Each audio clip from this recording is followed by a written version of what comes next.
Hello and welcome to PoliGraph. I'm Manasi Phadka, Deputy Editor with ThePrint, and joining me from Delhi is our political editor DK Singh. The Nationalist Congress Party has been continuously in the news for the past 3 or 4 weeks due to some reason or the other. And even today, it is making headlines with the latest trigger being NCP President Sharad Pawar's decision to step down. In this episode of PoliGraph, we will try and make sense of why he arrived at this kind of a decision in the first place, its implications for the Mahavikas Aghadi, the state politics, as well as the national politics at large.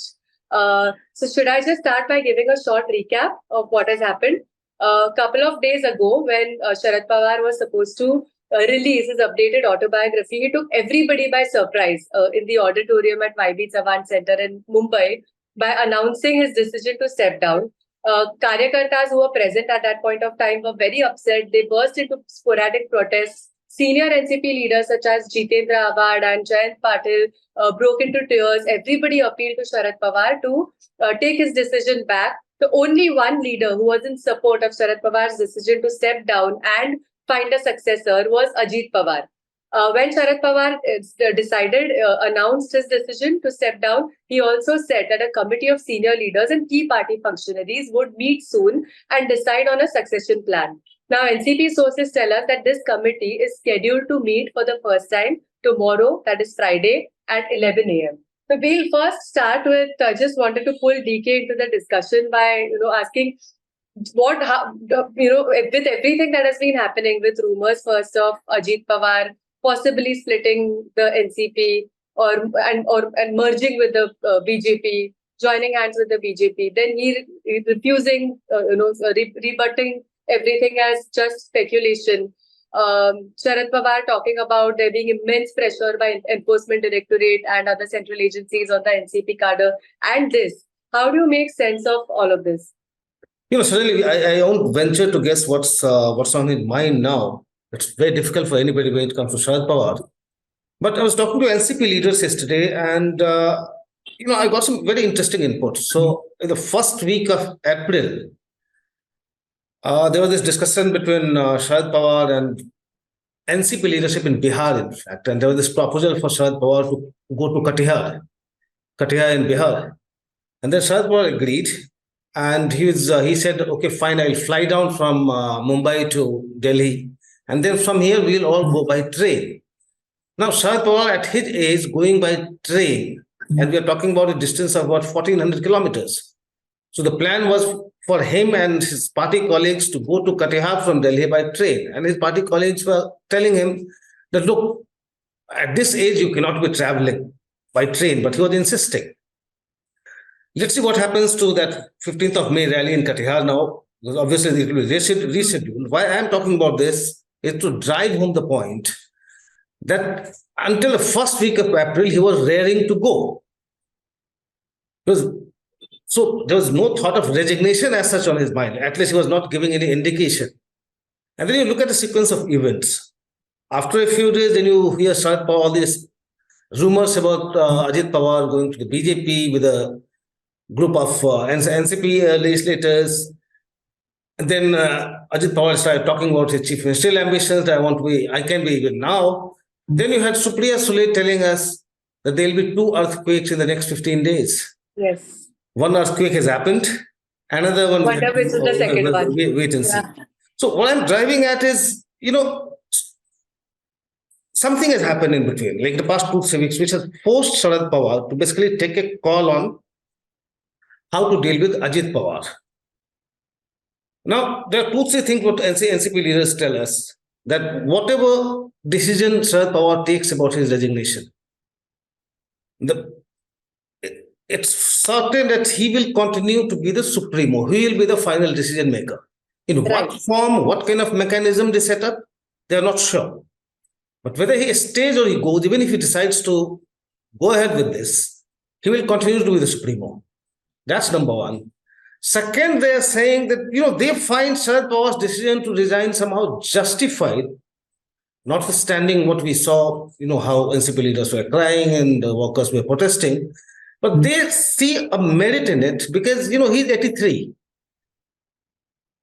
He cannot be leaving this NCP succession plan in limbo for long with his advancing age. And then you see Ajit Pawar kind of losing patience. And he has reasons too, because, in 2004, he could have become the chief minister because the NCP had more MLAs than the Congress, but Pawar did not force it. 2019, when you had Uddhav Thackeray, who was not willing to, take over, Pawar could have pushed Ajit Pawar. He didn't do that. So he might have his own grouses. And at 63, he may be losing patience. So by resigning, he has done two things. One is he has set this succession plan in motion. So while he is at the top, he is in full control of the party. He will come up with a mechanism, or the committee is set up. Finally, he'll be involved, of course. That how this succession thing goes. Who will be what? What will be Supriya's role? What will be Ajit Pawar's role? Those things will be defined while he remains in control of the party. Secondly, if some MLAs or if Ajit Pawar or anybody talk about rumors, if they were planning to kind of switch, that won't happen given the way he has shown his supremacy on the party. Because the way the NCP workers and leaders were reacting, that has shown that Sharad Pawar remains the top boss, unquestioned boss. He has reaffirmed his supremacy through this step. Let's see what happens in the next few days. Right. And this is something, what you just said about Sharad Pawar still being the party's boss, irrespective of whether he occupies that position or not. It is something that Sharad Pawar had also sort of indirectly said at YB Chavan Center when he was trying to pacify angry Karyakartas, saying that I'm not going anywhere. I'm just not going to be president. I will be there for every other possible work or decision that needs to be taken.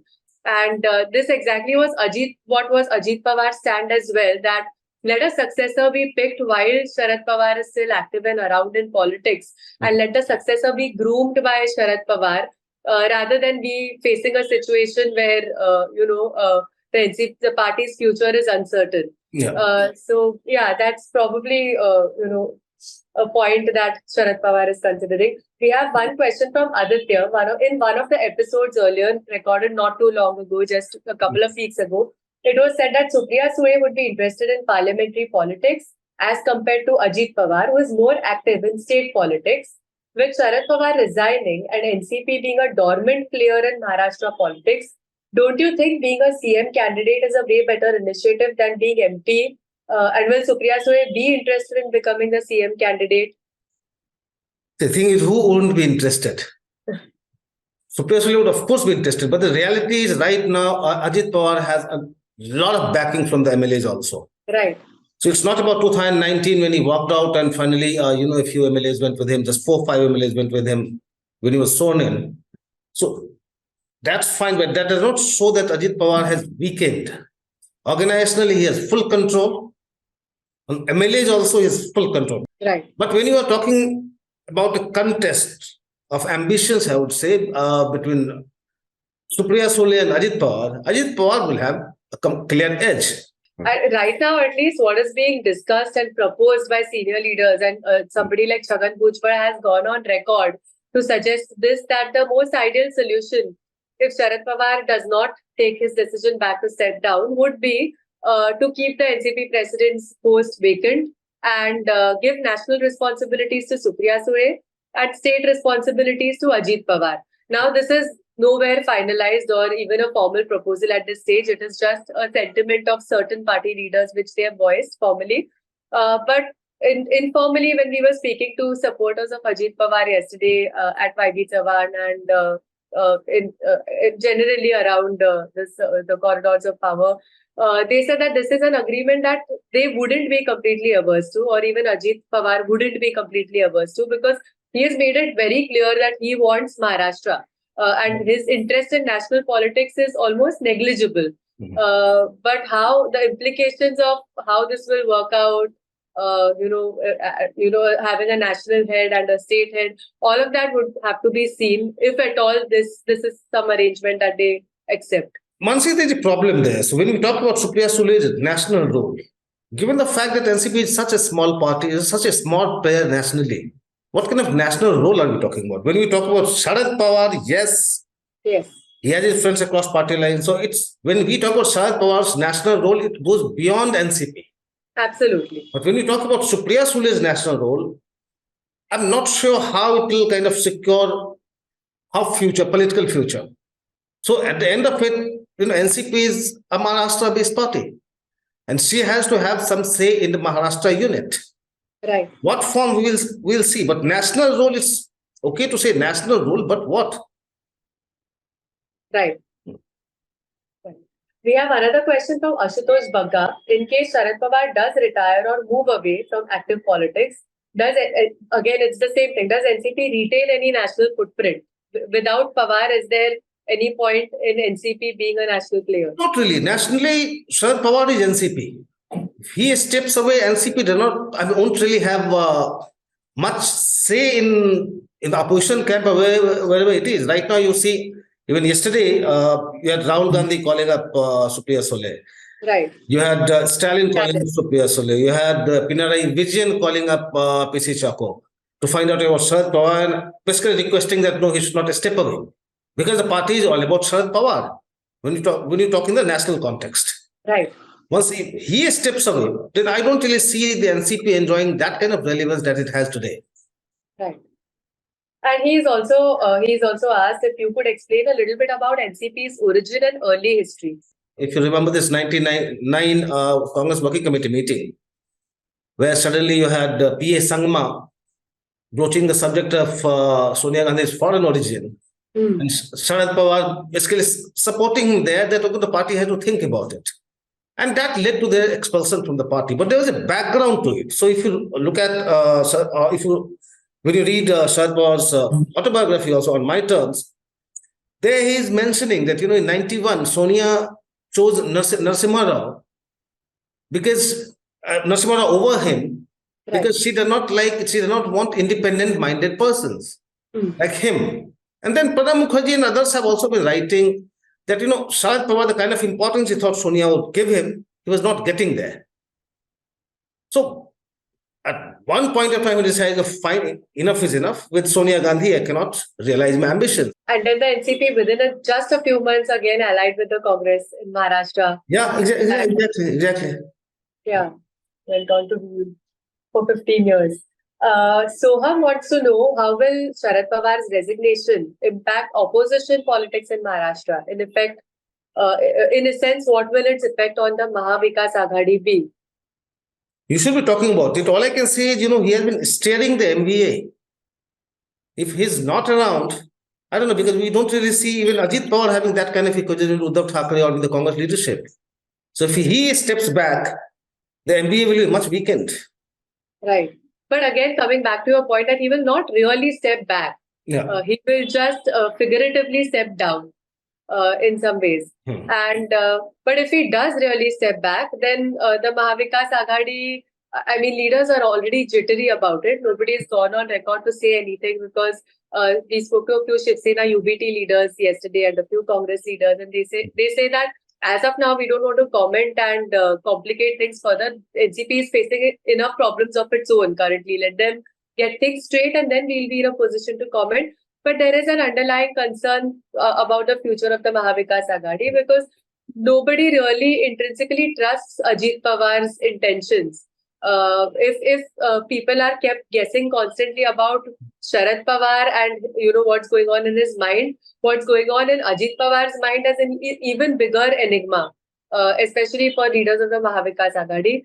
Although in the most recent rally of the Mahavikas Aghadi, which happened at Pandya Kurla complex in Mumbai on the 1st of May, at that time Ajit Pawar had also appealed to all party workers to forget differences, work towards the commonality of getting MVA elected on the ground, and ensure that winnability is the only thing that is considered, and let petty differences be. So that was one time when he strongly spoke in favor of Mahavikas Aghadi amid everything that's happening. But after Sharad Pawar's decision to step down, they have put all future Mahavikas Aghadi rallies on hold. Now, officially, the reason that is being given for this is Maharashtra is going through a heat wave, and we don't want our workers to travel from different places at such a time. But then they did hold 3 other rallies while the heat wave was still on. The real reason could be anybody's guess. But yes, the Mahavikas Aghadi is jittery. And it will have to be seen what the committee decides next for the NCP's succession, and how active a role Sharad Pawar really ends up playing, even if he decides to step down. Sankalp wants to know what is the performance of the NCP outside its stronghold of the Baramati region. Somebody earlier had said NCP is a dormant player in Maharashtra. I would say that is absolutely not true. It's anything but dormant. In fact, it is the second largest party in Maharashtra right now. And it is the opposition currently in the face of a crumbling Congress. But I would toss the question to you. How do you see it? I mean, beyond Baramati, what is the NCP? And Baramati also, see, you have Lok Sabha seat, but Baramati, I think NCP has just 2 MLAs out of 6. I think just BJP, I think 2 from BJP, 2 from NCP, and 2 from the Congress. So what probably he's meaning is he's talking about Western Maharashtra. So out of the 54 MLAs the NCP had, half of them came from Western Maharashtra. That tells you the story. Of course, there were a few from Marathwada, there were a few from other regions. But point is, NCP's base is still Western Maharashtra. And that's what it's looking to expand. With the Congress weakening, the NCP would be, trying to fill up that space vacated by the Congress in future. And so that expansion plan will be on. Right. And NCP's competitor in occupying the Congress's space has over the past few years been the Shiv Sena under Uddhav Thackeray, the undivided Shiv Sena. And that is also one of the major reasons why there was always friction between Shiv Sena and NCP workers on the ground, and which is one of the reasons being cited for the rebellion as well. But yeah, beyond Western Maharashtra, as you said, it has about, I have a few figures here. 8. I think a few have been 6 or 8 in Marathwada. Yeah, there are 8 in Marathwada. Yeah. There are 5 MLAs in Vidarbha. And petty here and there, North Maharashtra districts of Buldana, Jalgaon. 6 are from the Nashik district, which again contributes a decent chunk. And a few, again, one odd from Ratnagiri, Raigad, Mumbai, Thane, that sorts. But yes, largely it's from Western Maharashtra. And its control over the cooperatives and education institutions, the cooperatives especially, has given the NCP a lot of favor among the rural masses. But at the same time, the NCP's recent defeat in the Pune APMC elections was a big blow, considering Pune has been one of NCP's strongholds traditionally. Although in the civic body, the BJP has sort of made a lot of inroads as well. Another question from Sankalp. It's specifically for you. For all intents and purposes, Sharad Pawar as the NCP posts are ceremonial. His business model is centered around political leverage. Unfortunately for him, the MVA Pawar play did not play out as per plans. BJP countered the numerical strength of MVA with agencies and coups. And the NCP was at the receiving end of Shiv Sena's war with the BJP, with many of its ministers jailed. Do you think Pawar is hedging his bets? See, when we talk about Pawar, it's very difficult to rule out anything. But the fact is, if hypothetically, Ajit Pawar gets control of the party in Maharashtra unit in whatever form, I mean, whatever designation is given, and at some point of time, say, he sees the MVA disintegrating or weakening, NCP decides to join hands with the BJP. Very hypothetically, I'm talking about. Sharad Pawar won't be doing that, but it will become easier if Ajit Pawar is at the helm in Maharashtra. Sharad Pawar can always, maintain his distance from that decision. And that actually somehow brought down the Sena's stakes in that government. So, but having said that, Sharad Pawar has never openly gone with the BJP. He may be supporting the Prime Minister on his educational qualification issue. He may be supporting Adani on, or he may be taking a contra line when it comes to the demand for JPC. But then he does not want to be, he never goes there directly. He's not seen with them. That he has maintained, because what he is trying to do in Maharashtra also, his politics is to, keep, or his politics is all about that secular space in the polity. Or that's what he claims. So he himself may not be switching sides. But with a new mechanism in place, if Ajit Pawar is in control, You cannot rule it out, some implicit or explicit understanding in future. Right. That's all for now. We don't have any more questions. All eyes will be on NCP committee meeting tomorrow, when the senior leaders and functionaries will meet to pick a successor. Whether we'll have a decision tomorrow itself or not, whether Sharad Pawar takes back his decision to resign or continues to stick to it, all needs to be seen. And a lot of future political developments hinge on this particular decision. So we'll be bringing you all the updates. Keep tuning into the print and watching the print for more updates. Thank you so much for watching PoliGraph. Thanks, Mansi. Thanks.